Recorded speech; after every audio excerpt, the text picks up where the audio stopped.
আসসালামু আলাইকুম প্রিয় লিসেনার্স, আশা করি সবাই ভালো আছেন এবং দোয়া করি যেন সামনের দিনগুলোতে ভালো থাকেন। বরাবরের মতো আমি শুভ আছি আজ আপনাদের সাথে। আজ আমরা এমন একটি ঘটনা শুনব যা আমাদের পরিচিত বাস্তবতার বাইরে এক রহস্যময় জগতের দিকে ইঙ্গিত করে। চলুন শুরু করা যাক আজকের রহস্যময় ঘটনা।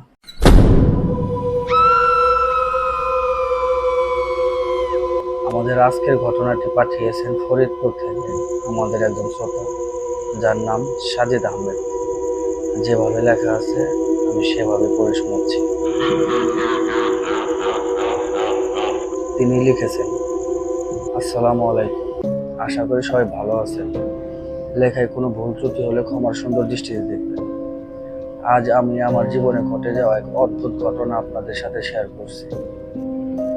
ঘটনাটি গত বছরের মাঝামাঝি। আমি আর আমার এক বন্ধু, যার নাম আকরাম, তার দাদার পুরনো বাড়ি সংস্কারের কাজে গিয়েছিলাম। বাড়িটি ফরিদপুর থেকে বেশ কিছুটা দূরে এক নির্জন গ্রামের প্রায় শেষ প্রান্তে অবস্থিত। বাড়িটি প্রায় 50 বছর ধরে বন্ধ ছিল, কারণ আকরামের দাদা মারা যাওয়ার পর থেকে সেখানে কেউ বাস করে না। বাড়িটি ছিল বিশাল, তার চারদিকে ছিল উঁচু প্রাচীর আর ভেতরে ছিল একটি পুরনো আমবাগান।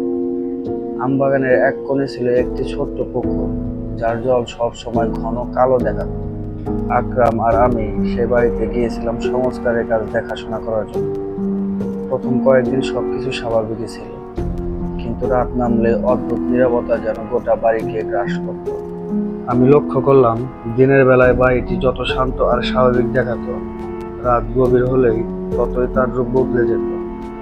রাত প্রায় 1টার দিকে আমরা দুজনেই শুনতে পাই এক ধরনের ফিস ফিস শব্দ, যেন দেয়ালের ভিতর থেকে আসছে। প্রথমে আমরা সেরকম গুরুত্ব দেইনি, ভেবেছিলাম বুঝি ইঁদুরের শব্দ, কিন্তু শব্দটা ছিল অস্পষ্ট এবং ভাষা বুঝতে না পারলেও মনে হতো যেন কেউ কথা বলছে। এক রাতে আকরাম ঘুমাচ্ছিল আর আমি জেগেছিলাম।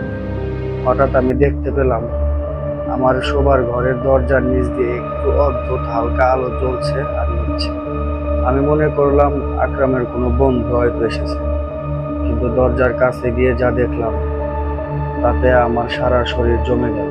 আমি দেখতে পেলাম দরজার সামনে একটি ছোট্ট মেয়ে দাঁড়িয়ে আছে, আর পরনে ছিল একটি সাদা জামা, আর পা মাটিতে ছিল। সে শূন্যতে ভাসছিল। মেয়েটি তাকিয়েছিল একটি নির্দিষ্ট দিকে, যেখানে একটি পুরনো ফটো রাখা ছিল।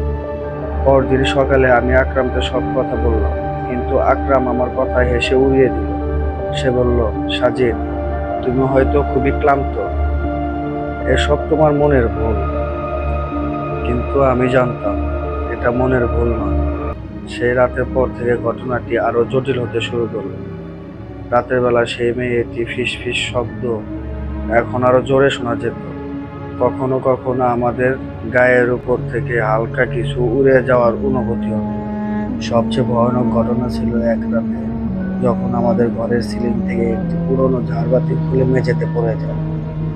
ভাগ্যক্রমে আমরা দুজন বেঁচে যাই, কিন্তু আমাদের মনে এক অজানা ভয় জেগে ওঠে, এক অজানা পথের সন্ধান। আমি আর আকরাম তখন বুঝতে পারলাম আমরা সাধারণ কোনো সমস্যার মুখোমুখি হই। আমি আমার মামা মীর সাহেবের কথা চিন্তা করলাম। মীর সাহেব একজন ধর্মপ্রাণ মানুষ ছিলেন এবং তার আধ্যাত্মিক শক্তি ছিল।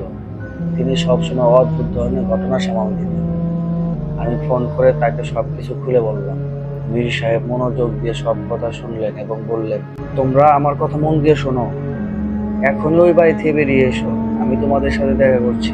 এরপর আমি ও আকরাম দ্রুত বাড়ি থেকে বেরিয়ে এলাম এবং স্থানীয় এক হোটেলে রাত কাটানোর সিদ্ধান্ত নিলাম। পরদিন সকালে মীর সাহেব এসে আমাদের সাথে দেখা করলেন।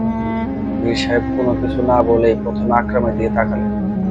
তিনি বললেন, এই সমস্যা তোমার দাদার বাড়ি থেকে আসে, এটি তোমার সাথে এসেছে। আকরাম তো অবাক হয়ে গেলেন। মীর সাহেব আরো বললেন, আকরাম, তুমি কিছুদিন আগে কোনো পুরনো জিনিসপত্র নিয়েছিলে যা তোমার কাছে রাখা সঠিক মনে হয়নি। আকরাম তখন মীর সাহেবের কথা বুঝতে পারলেন। আকরাম তার দাদার বাড়ি থেকে একটি পুরনো ঘড়ি নিয়ে এসেছিল। যেটি তার দাদার ঘড়ি ছিল এবং তার মৃত্যুর পরে এই ঘড়ি কেউ ব্যবহার করে। আকরাম সেটি নিজের হাতে এনেছিল।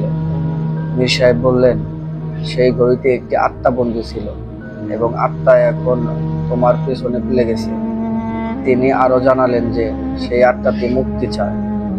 মীর সাহেব সেই ঘড়িটি হাতে নিলেন এবং কিছু মন্ত্র পড়তে শুরু করলেন। মন্ত্র পড়ার সময় ঘড়িটি কেঁপে উঠল এবং তার ভেতর থেকে একটি অদ্ভুত আলো বেরিয়ে এলো। আলোটি কিছুক্ষণের জন্য বাতাসে ঘুরপাক খেতে লাগলো এবং তারপর মিলিয়ে গেল। মীর সাহেব বললেন, আত্মাটি মুক্তি পেয়েছে, কিন্তু এখনো কাজ বাকি আছে। এরপর আমরা তিনজন আকরামের দাদার বাড়ি ফিরে গেলাম। মীর সাহেব বাড়ির চার কোণে কিছু বিশেষ দোয়া পড়ে পানি ছিটিয়ে দিলেন। সেই পুকুরের জলও পরিষ্কার হতে শুরু করল। এরপর থেকে সেই বাড়িতে আর কোনো অদ্ভুত ঘটনা ঘটেনি। আমি আকরাম বুঝতে পারলাম, আমাদের সামনে ওই দিন যা ঘটেছিল তা বিজ্ঞান বা সাধারণ যুক্তির বাইরে। মীর সাহেব বললেন, কিছু জিনিসের পিছনে এমন শক্তি লুকিয়ে আছে যা আমাদের কল্পনার বাইরে। সেগুলোকে শান্তিতে থাকতে দেওয়াই ভালো। এই ছিল সাজিদ আহমেদের ঘটনা। আমাদের জীবনে এমন কিছু ঘটনা ঘটে যা আমাদের চোখে আঙ্গুল দিয়ে দেখিয়ে দেয় এই পৃথিবীতে অনেক কিছু আছে যা আমরা জানি না। যারা আমাদেরকে ঘটনা পাঠাতে চান তারা আমাদের ইমেলের মাধ্যমে ঘটনা পাঠাতে পারেন। আমাদের ইমেল অ্যাড্রেস হচ্ছে ondokarddiary@gmail.com।